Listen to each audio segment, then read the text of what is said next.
qulubtu waa bukootaa waxaana bukaysiiya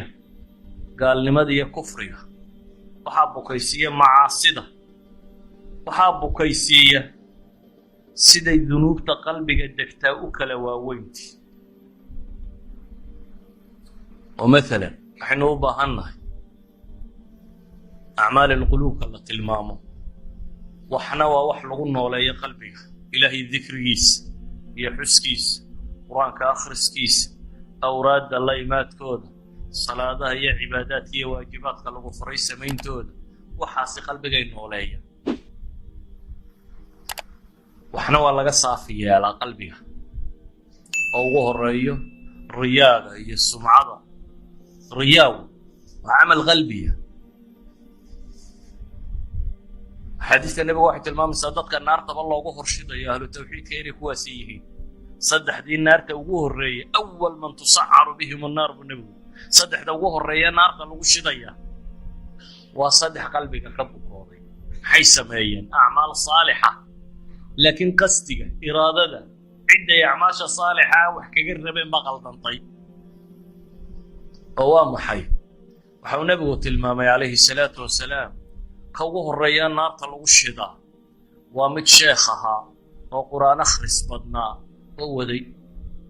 dabeetana waxaa la yidhaahdaa wixii lagu baray nimca aha maxaa ku samaysay ilaahu waan akhriyey buu yidhaahdaa habeen iyo aanaa alleyli wa atraaf annahaar baan qur-aanka akhrinaya waxaa la yidhi waxaad u akhrinaysa in lagu yidhaahdo hebel waa caalim iyo waa qaari iyo waa nin wax yaqaana deyntiina waa tii lagu yidhi dadku kugu yidhaahda hebel waa nin cod macaan iyo waa sheekh iyo waa wadaad aan lagaga daba dhufan iyo intaana horaa lagu yidhi khalaas cinda allaahi waxba kaama xigaan baa laleeyahy markaa naarta gal baa la yidhahdaa intaas ada walba doonaysa intiina heshaya mid baa yimaada yidhaahda waan jihaadtabay ilaahu dartaa baan u dagaalamay waa kan waxaa la yidhaahdaa waxaad rabtaa in lagu yidhaahdo hebel waa geesi iyo xaggu kaa xiga nin baa kaa xiga iyo dhankiisa lagaaga soo dhici maayo intaasaad rabtay intiina waa lagu yidhi baa rabbi yidhaahdaa ee adna naarta gal mid wax bixiyeyna isna waxaa la yidhaahdaa waxaad rabtoon in lagu yidhaahdo hebel waa nin faxal oo gacan furan dee intiina lagu yidhi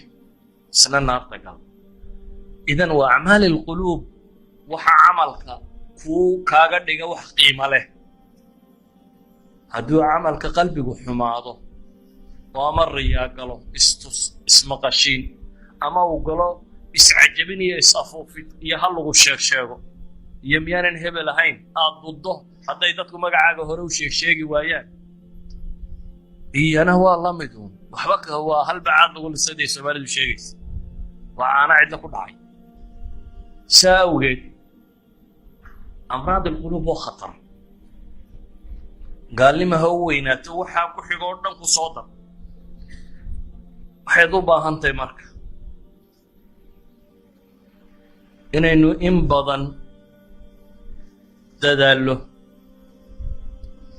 oo dadaalkeenu noqdo inaynu naftan u xidhxidhno sidii aynu u nadiifin lahayn siday rabbigeed cibaadada ugu khaalis yeeli lahayd siday uga bixi lahayd kibir iyo isla weyni iyo cujbi iyo riya iyo wax la mid oo dhan siday tawaaduc iyo ikhlaas iyo acmaal suuban ay u samayn lahayd acmaal alquluub waa waxa ka dhiga uu nebigu leeyahy dirham baa 100 kun oo dirham ka fadli bata hal dirham iyo 100 kun oo dirham qiyaas waa waxay si dhaafiyey waa camal alqalb bal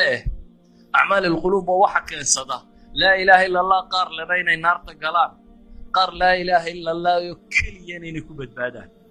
nabigu calayhi salaatu wasalaam wuxuu sheegay ahlu tawxiidka qaar ka mid bisababi macaasihim inay cadaabka galayaan aakhirka marka la soo nadiifiyay inay ka soo baxayaan jahannamiyiin baa la yidhahdaa kuwa axaadiisu jahannamiyuunka ku soo arooray laakiin waxaa axaadiistu kaloo sheegtay mid la keena maalinta qiyaame oo dabeetana sijilaadkiisii dunuubta aha la tusiyo kaama samaysa oo wada qirta la yidhahaa wax kaloo kaa maqan miyaad garanaysaayo xasanaada aad samaysato kaa maqan laa yaa rabbi buu yidhaahdaa dabeetana waxaa la yidhahdaa sijil bataaqa baa la keenaa buu xadiisku tilmaamaya hal bataaqadu waa kaadh baa la keenaa ay ugu taalla maxay tawxiidkiisii laa ilaaha illa allahdiisii kaas baa kafad la saaraa baa la yidhaho inta kaloo dhan ka xoog badata qaar kaloo laa ilaaha illa allah na xadiistu waxay sheegtay inay naarta galeen kana laa ilaaha illa allah diisu inay wixii kaloo dhan ka xoog badatay culamadu waxay dhahaan waa maa fi lquluub iyadoo afka laa ilaaha illa allah laga wada leeyahay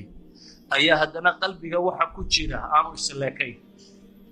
iimaanka qalbiga ku jira laa ilaaha illa allah dan ka yeedhsiiyey ayaan isleekayn nabigu calayhi salaatu wasalaam nin saxaabiyo ximaar la odhan jiray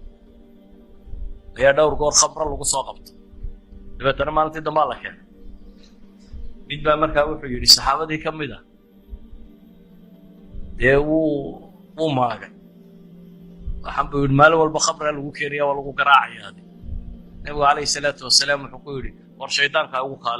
ugu kaalmaynin innahu yuxibu allaha warasuulah buu nebigu ku yidhi alle iyo rasuulkiisii buu jecel yahay yacni shahwaatu nafsigii waa ka xoog bateenoo ila al'aan waxaan khayr ku jirin buu wadaa laakiin haddana waxaa la tilmaamayaa maa fi lquluub inuu qiimo samaynayo sida saxa ahi laakiin waxay tahay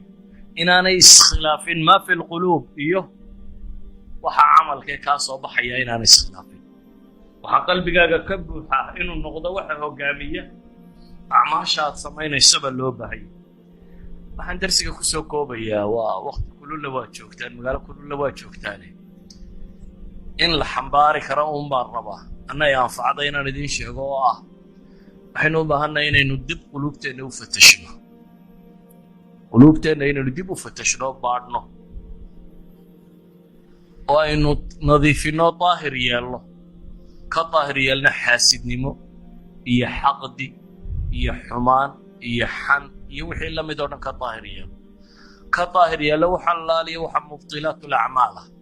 waxaa camalka buriya adigoo shaqaynaya haddana inay shaqadaadu wax ka soo qaad yeelan weydo adoo salaad tukanaya salaadaadu nafci yeelan weydo waa mid subxaana leh marka ayuha alaxiba waxaynu leenahay quluubtu waa meel u baahan in ihtimaam gaara la siiyo oo aad xisaabtanto oo aad tidhaahdo qalbigaagu intay xaasidnimo ku jirtaa intay khilli ku jirtaa intay colaad ku jirta intuu nadiif yahay intuu daahir yahay intood rabbiga weynaynaysa oo aan wax kaloo dhibi ku jirin kaasaynu u baahanay inaynu samayno sala allahuma calaa nabiyina muxammadin wacala aalihi wasaxbihi wasalam walxamdu lilaahi rabbi alcaalamiin